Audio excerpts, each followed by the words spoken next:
Aloha, you super sexy, naughty little nomads. It is wonderful to see your smiling little faces out there. I hope you guys are doing well today. Welcome to the Nauti Podcast. It's finally here.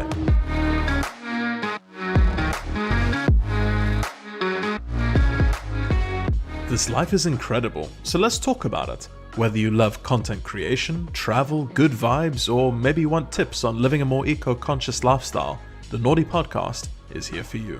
Today's episode will be all about the Maldives and why you need to add these beautiful little islands to your bucket list, what to expect when you visit, and how to make your trip more affordable as well. Be sure to stick around till the end because I'll be talking about the Nauti Nomad Group trip to the Maldives that I will be hosting this August. Let's dive in. Oh, but before we go to the Maldives, consider this your reminder that you're awesome and capable of doing incredible things. Don't let anyone limit your potential. Set your goals, work towards them, and you'll be amazed at what you can accomplish. Geography time. The Maldives is a nation of islands located in the Indian Ocean that spans across the equator. The country is comprised of over 1,100 islands, grouped into a double chain of 26 atolls. Now, for those of you playing at home, an atoll is best described as a coral island consisting of a reef surrounding a lagoon. Only 200 of the islands are inhabited, and a select few on each of the atolls are resorts. Others are used for industry and agriculture.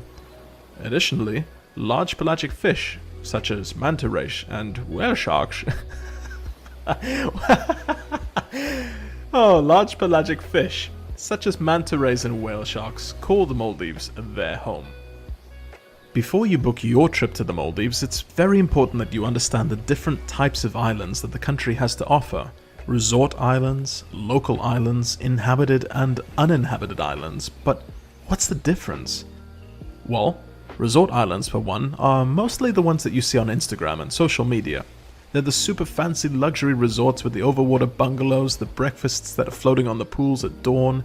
All the influencers are staying there, they've got the beautiful lagoons. These islands are perfect for the romantic getaway for two, or for three if you're adventurous.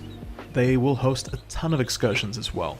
But it's very important for you to know that these are the most expensive places that you can stay in the Maldives. Additionally, it's very important to note that the experience that one would have staying at a resort island is totally different than you will have at a local island. Let's take the Four Seasons, for example. The Four Seasons brand globally, you come to expect a certain quality of food. The staff, the service, the actual amenities, the resort itself, it's all impeccable, and Maldives will be absolutely no exception. It's going to be an incredible stay. However, the people that you meet there will be predominantly other tourists that are staying at the Four Seasons, and the locals that you meet will be the ones that are living and working at the resort. Now that's absolutely fine. However, for me, when I travel, I like to immerse myself in the local culture of the country, and you just can't do that at a resort island. For that experience, one would have to stay at a local island. So let's talk about local islands next. These local islands are this beautiful blend of boutique hotels and Airbnbs, which are great quality but also far more affordable than the resort islands, located right alongside where the locals live and where they go to school and where they work outside of these resorts. So that's jobs like in the pharmacy or the hospital or cafes, restaurants, fishermen, etc. Now, being able to immerse yourself in the culture of the country, that is essential for me. Being able to meet the locals, share experiences with them that you just can't have on these resort islands. Going to a football match, going to festivals, they will host every night. It is the real Maldives experience, and I cannot express just how incredible an experience that is. So that is definitely my recommendation when you visit. Inhabited islands are the ones inhabited by locals only. Tourists do not stay here, nor do they visit these islands. Uninhabited islands include the remote sandbanks that you'll be taking excursions out to when you visit. Now let's try something. Close your eyes. I want you to picture yourself lying in a hammock with your eyes still closed. Palm trees sway overhead, shadows of their leaves dancing across your face, and the scent of coconut and pineapple fill the air. You can feel that salty fresh air on your skin, and you open your eyes slowly and are greeted by the most beautiful tropical sunrise. Your hammock swings peacefully with the breeze. and you stand up. You feel that golden, warm sand in between your toes. As you walk out gently towards that aqua blue ocean, you can hear the waves lapping at the shore. Birds soar overhead, watching your every move as you make your way to the water's edge. You take a deep breath, your body filling with the warm, fresh air around you, and you exhale slowly. This is the Maldives. So now that you guys are super stoked and excited and you're already planning in your mind your trip to the Maldives, you know where you want to stay, local island versus resort island, you know the excursions that you want to go on, the experiences that you want to have, the food that you want to see, the photos you want to take, let me take you back in time quickly to my trip to the Maldives last year. In September 2021, I stayed at Avela Manta village on the small local island of Daravandu. Now, Avela is situated directly on the beach. There's this massive tree out the back that the sort of branches loom over the coastline. When you walk the beach, you actually have to sort of bend down underneath it. So you can sit under that tree in the day, you can hear the waves lapping nearby, feel that tropical breeze wrap around you. There's a couple hammocks nearby swinging carelessly under the palm trees. Lovely stuff at Avela. Really recommend staying there. That's such a cool spot. And what makes it super spectacular is the proximity to Hanifaru Bay. Now, Hanifaru Bay is this World UNESCO biosphere where it's no bigger than the size of a few football fields, but that is where the manta love to frequent. There's super nutrient-rich waters filled with plankton, which is exactly what these filter-feeding manta feed on.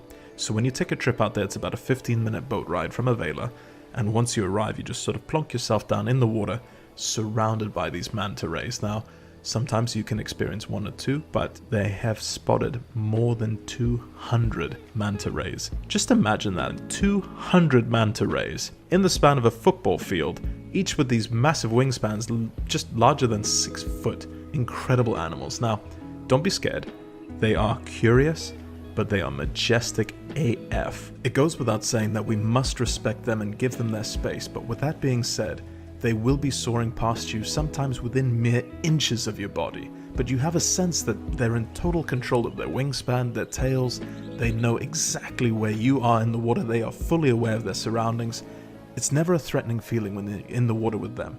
Rather, it's without question very fascinating. You can see and feel that they are genuinely curious about who and what you are. The look in their eyes show this sign of intelligence not typically seen amongst animals. Or some humans for that matter, but I'm talking animals in general, not even just underwater. But the experience and the interaction is just far more complex than you can imagine. We'll witness them interacting with each other socially, playing around, as well as observe multiple feeding techniques that they use to feed on the plankton-rich waters that we'll be swimming in. That's the best description that I can give you guys. It's all rather beautiful, and I can't wait for you to experience that firsthand. Then you come back and you stay on the local island and you go to a few festivals, you learn about climate change in the Maldives, join the locals for a few beach cleanups, we go scuba diving at dawn, sunset fishing, trips to remote sandbanks. It's just incredible. And then, after staying at Avela for a few days, then I flew down to Bliss Boutique Resort, located on the island of Digara. Now, the name Digara directly translates to long and skinny, and when you see this island, I think that you'll understand exactly how it got its name. From side to side, if you want to walk beach to beach, it'll take about 5 minutes. Super short, super quick. However, if you want to walk the length of Digara, it'll take between 45 minutes and an hour. Pretty crazy, right? That's a hell of an adventure, actually, walking from Bliss Boutique Resort down to the sandbank, looking out over the luxury resort of Lux, which is located on its own little resort island nearby, and then walking back to Bliss. That is something that we will be doing, but what also sets Digara apart is its proximity to where whale sharks frequent the Maldives waters. Now, if you've done any research into swimming with whale sharks around the world, you'll know that a lot of places they are quite seasonal, be it the Philippines or Mexico. You have to go during the whale shark season in order to swim with them. What makes Digara quite special is that whale sharks frequent their waters year-round. So it doesn't matter when you go, there's a strong possibility that you will actually see them out there. Now, it's important, of course, to understand that it's never a guarantee. These are wild animals. It is a massive ocean out there, so there's a chance that you won't see. However, when we went last September, we got super lucky, and I'll never forget. So the captain's yelling, yeah, whale shark, because you can see they are on the surface, they're filter feeders, their massive tails out of the water. So we jump in the water. Boom, right there in front of us. Juvenile whale shark. It's about, I think that they estimated 12 to 14 foot.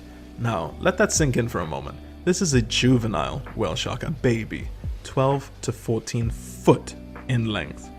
Just staggering, like these numbers don't make sense, and you're in the water with this thing and it's just the size of a boat. It is just remarkable. Now, they will see the occasional adult there as well, which they can grow up to 40 feet in length. That size, it just blows your mind. So swimming with the whale shark there was an absolute bucket list item. It was the highlight of the trip, of course, getting out of the water and taking part in a nice cooking class, learning the local recipes. Watch the sunrise with a few friends, catch the sunset from the beach, hot tub under the stars. The possibilities for adventure are endless. On the topic of possibilities and adventure, it's time to talk naughty. Let's talk about the Nauti Nomad Group trip to the Maldives that I will be hosting this year. I have the absolute pleasure of announcing that from August 10th until the 18th, I will be hosting a group trip to the Maldives where a small group of us, between 7 and 10 super sexy humans, will be meeting up and sharing the experience of a lifetime. We'll be staying at Avela Manta village to start on the local island of Daravandu for the first few nights, and then from Avela we'll be swimming with the manta rays, scuba diving in the Indian Ocean, hosting a beach cleanup in partnership with the hotel, joining several other excursions as well, of course, and after 4 nights, we'll be leaving Daravandu and making our way to the island of Digara and checking in at Bliss Boutique Hotel. Partnering with Bliss, we'll be swimming with the whale sharks, fishing at sunset, learning how to prepare and cook local dishes, as well as other adventures, all outlined on the trip itinerary that can be found on the Nauti Nomad website. On both islands, I'll be hosting workshops where I will teach you how to identify your audience, create content that is tailored specifically to your followers, develop your brand so that you can begin partnering with companies you've always dreamt of working with, as well as a photography workshop as well, best shooting practices, camera settings, framing, how to create content that resonates with your followers, collaborations, and more. Sound incredible? Well, it absolutely is. The group trip price can be found on my website, and that price covers 8 nights in the Maldives, that's 4 at Avela, 4 at Bliss, all inter-island travel, that's flying from the main island of Malé, where we'll be meeting up, out to Daravandu, over to Digara, and back to Malé as well, all meals whilst we stay at Avela, all breakfasts whilst we stay at Bliss, all excursions for both islands, and the workshops as well. All you need to do is apply, get to the main island of Malé, and from there, prepare for the trip of a lifetime with some genuinely incredible humans. The experience that I had last year was absolutely phenomenal, and I'm so grateful to Ahmed from Avela, Marlu and Sofian from Bliss for allowing me the opportunity to share that experience with you guys. Seriously, you don't want to miss this. But you know what, I think that about wraps it up for this first episode of the Nauti Podcast. I really didn't want to keep you guys too long, just make this little episode short and sweet, give you some vital information on the Maldives for your trip, and a little bit of information about our group trip that's happening this August. If you've got any questions, comments, queries about the podcast, about the trip, about myself, feel free to let me know. I'd love to talk to you guys. As always, mahalo for listening. Really appreciate your time. Ahui ho. Until next time, I will see you soon. Stay naughty, you guys. Ciao.